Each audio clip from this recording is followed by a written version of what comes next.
Hey there, this is Mike Mathias with Mathias Real Estate Group, and we're going to just walk through a quick June 2026 Thousand Oaks real estate market report for the residential real estate market as things have progressed over the last 30 days, and giving you some data points to look at if you're considering buying or selling. These are very informative things I think that you should be looking into and maybe you want to consider before you take the next step on your real estate purchasing or selling journey. And so we'll just go ahead and dive right in. Today we're looking at Thousand Oaks, which for those of you that don't know is about 40 miles north of Los Angeles. It's in Ventura County. It's surrounded by areas you may have heard of like Calabasas, Westlake Village. It's a place that a lot of people that are in LA that are looking to move out of LA, out of the city life, will find Thousand Oaks to be a very calm and collected suburban area. And the market stats right now for the last 30 days have shown that about 64 homes have sold. There's about 188 active listings at the time of this recording. The median home price is just over 1 million, which is about $1,070,000, and the median days on market to sell a home currently in this market is about 22 days. So that's a quick snapshot of what we're looking at, just the overall data points that we'll dive a little bit more into comparing them over time. So the median home prices, if we look at these for the last year, we've seen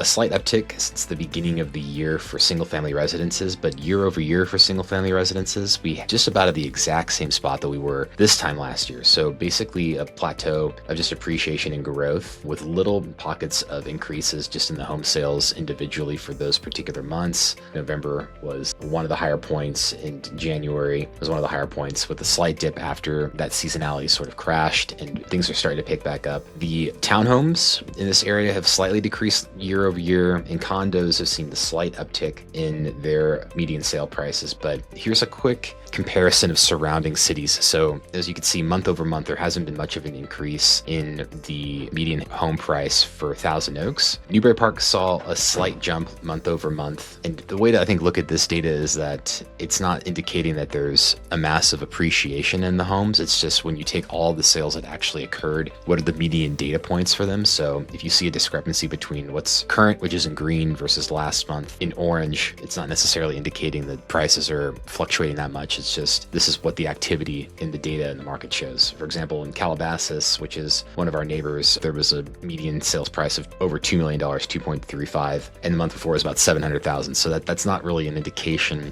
of homes increasing over twice the amount that they were worth before, but just the home sales that have happened have shown that maybe some more expensive homes have sold versus last month. But it's good to put all of these in comparison together because you do get an idea of like what you could buy in Thousand Oaks, what's the average price, what's the average price here versus what's in Newbury Park or Camarillo, and it's a nice side-by-side comparison just to see where you might be interested in buying. There's been a slight uptick in listings since the beginning of the year, which is common. Just seasonality, things start to die down at the end of the year, and we're just behind sort of where we were this time last year. So year over year, we're down. I think this is looking at May data. We're at 188 active listings right now. May of last year, we were at about 219. So a slight drop year over year.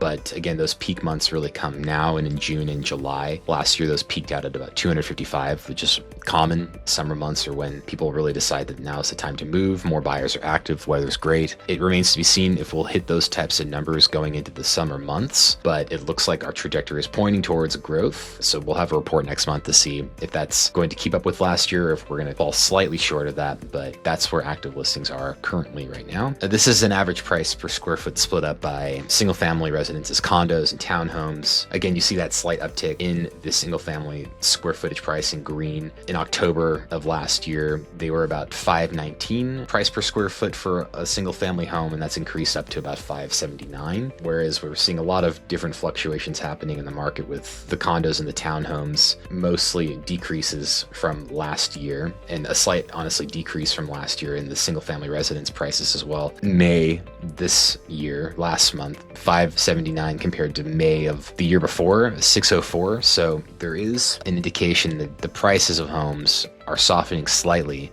and that homeowners are starting to list their homes for a little bit of a lower price just based off of the buyer demand. I think that's going to be pretty clear on another slide that we're going to show in a second. One other slide before that though, average days on market. This is just how long you can expect your home to be on the market based off of the current data of homes that are listed right now.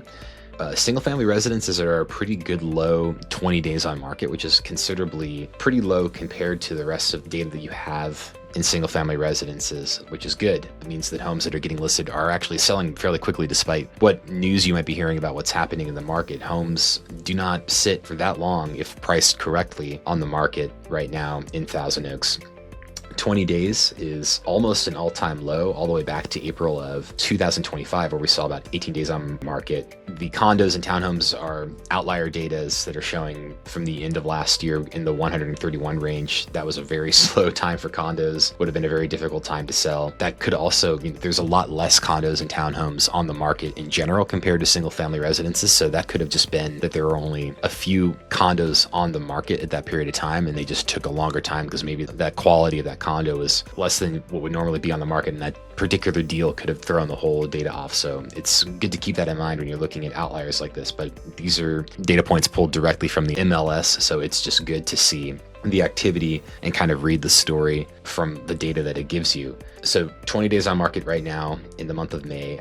We suspect that's probably going to decrease slightly as activity starts to pick up into the summer months. So it's not so unlikely that we'd see a drop back down to the low levels of April of last year, where we might see below 20 days on market again. But this is going to definitely involve making sure that the sellers of the homes know that prices are a big factor right now for buyers. There's a lot of affordability issues that are going on with people, that the buyer pool has shrunk considerably. Homes are becoming harder and harder to afford and to attain. I think people can feel that and know that.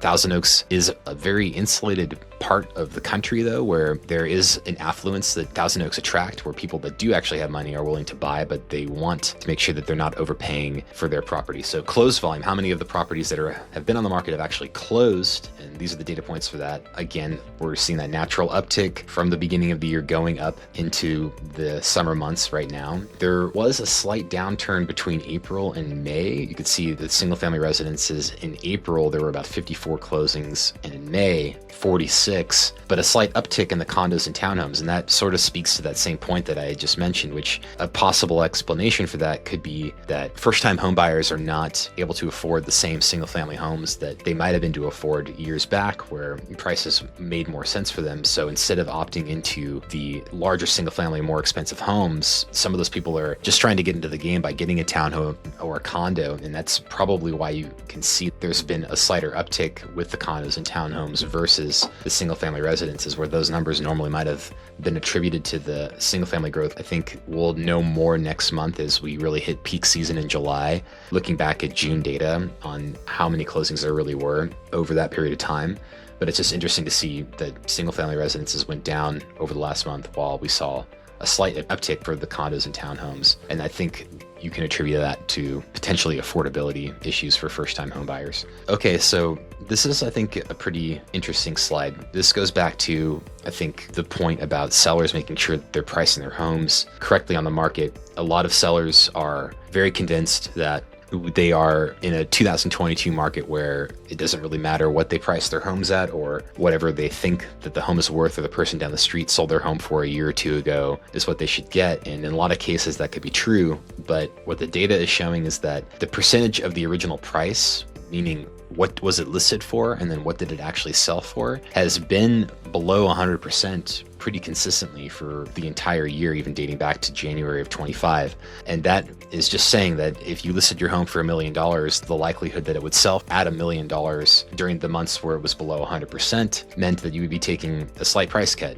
which shouldn't deter sellers from wanting to sell their properties. But you need to be considering this when you're looking at the buyer pool that's actually out there and on the market, and supply and demand, and making sure that your home is not outrageously priced, and that there are expectations that I think sellers don't want to hear, that the price of the home may need to be lowered slightly, because when people get into a negotiating table of like wanting to actually purchase the home, price cuts are more and more common right now.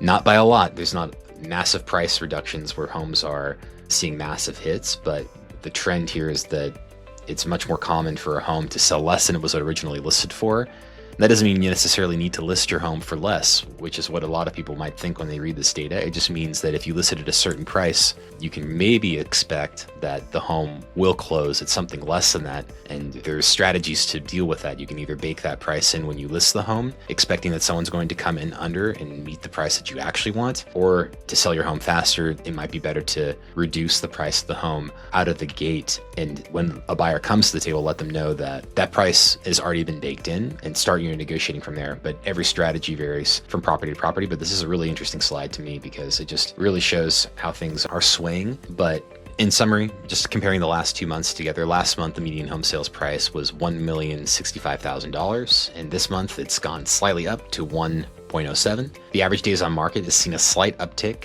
Remember, we looked at median days on market before. This is the average, which is a slightly higher number. The expected amount of time that you could have your home on the market is right now at about 42 days. The active listings on the market last month were about 165. We're seeing an increase of active listings, meaning more people putting their homes on the market this month. And closed sales last month was 68 versus closed sales this month, slightly less. So more homes going on the market and less closings is just meaning that there's more inventory sitting on the market than there was the month before. But all that data, you might think that this means that things are in a buyer's market. There's price reductions that are happening.